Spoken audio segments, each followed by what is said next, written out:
श्रोताबंधु नमस्कार। मु डॉक्टर शिशिर दास रेडियो सुरभि अध्यक्ष आपण मानक स्वागत करुच्ची एक अभिनव कार्यक्रम को। विगत 5 वर्ष मध्य रेडियो सुरभि शिक्षा कृषि ठार आरंभ करी जीविका पर्यंत विभिन्न कार्यक्रम परिवेषण करि आसुछि।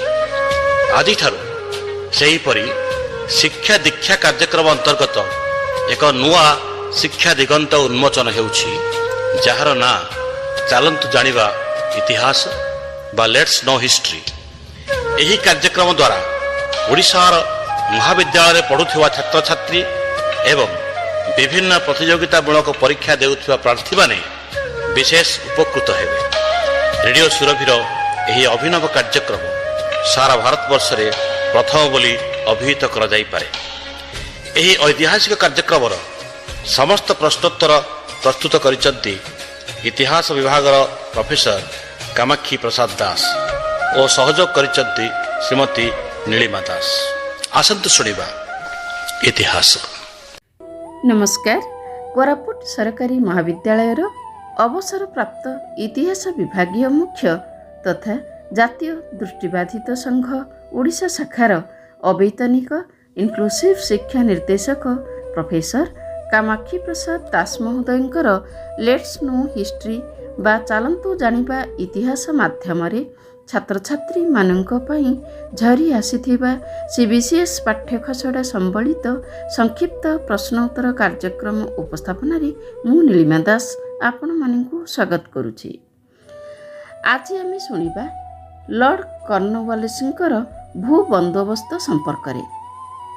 मध्ययुगीय भारत रे ब्रिटिश सरकारंकर आर्थिक शोषण नीति किभली भारतीय माननक पई मुंड व्यथार कारण होइथिला एवं एहार फलस्वरूप भारतीय माननक मध्यरे किभली जाति प्रेमर बन्ही प्रज्वलित होइथिला से संपर्क रे आजिर प्रश्नोत्तर। प्रश्न 1।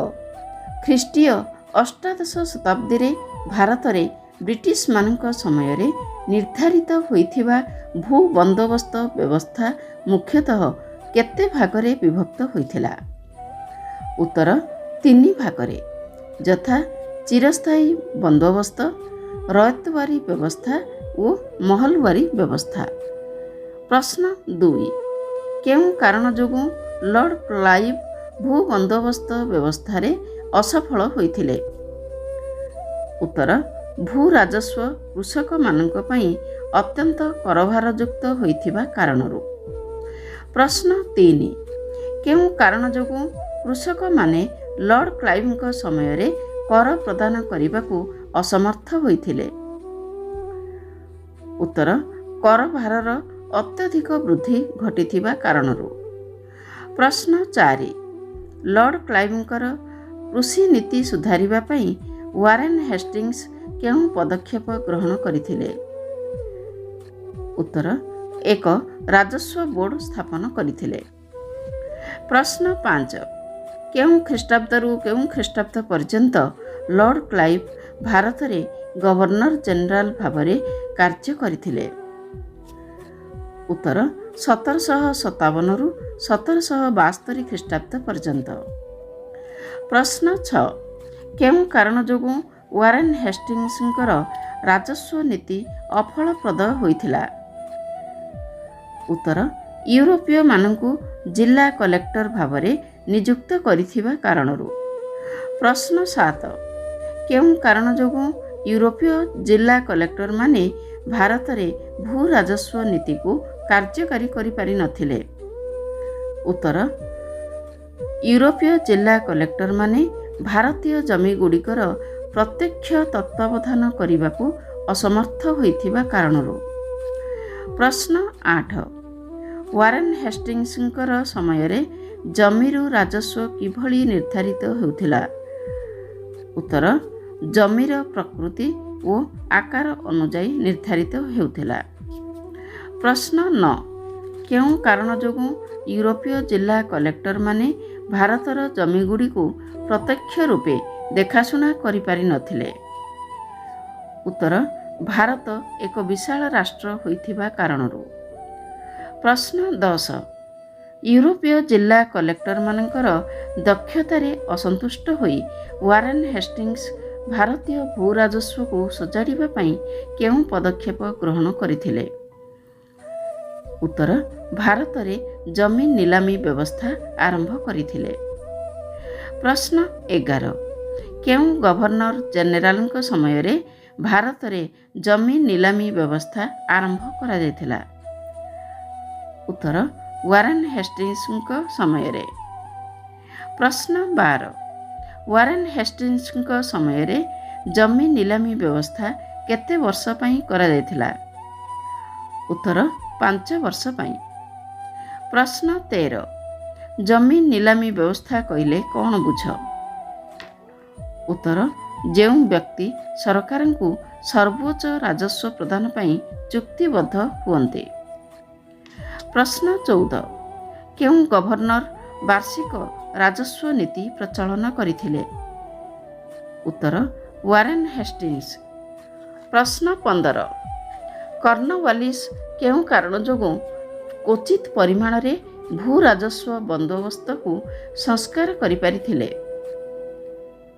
ଉତ୍ତର, ଏକ ଜମିଦାର ପରିବାରରୁ ଆସିଥିବା ଲର୍ଡ କର୍ଣ୍ଣୱାଲିସ୍ ଭାରତୀୟ କୃଷକମାନଙ୍କର ମନସ୍ତତ୍ୱକୁ ବୁଝିପାରିଥିବା କାରଣରୁ। ପ୍ରଶ୍ନ 16, ଲର୍ଡ କର୍ଣ୍ଣୱାଲିସ୍ ଭାରତରେ କେଉଁ ଜମିଦାରମାନଙ୍କର ସୃଷ୍ଟି ପାଇଁ ଚିନ୍ତା କରିଥିଲେ? ଉତ୍ତର, ବଂଶାନୁକ୍ରମିକ ଜମିଦାରମାନଙ୍କ ସୃଷ୍ଟି ପାଇଁ। ପ୍ରଶ୍ନ 17, ଲର୍ଡ କର୍ଣ୍ଣୱାଲିସ୍ ପ୍ରଚଳନ କରିଥିବା ବଂଶାନୁକ୍ରମିକ ଜମିଦାରୀ ବ୍ୟବସ୍ଥାର ଆଭିମୁଖ୍ୟ କ'ଣ ଥିଲା?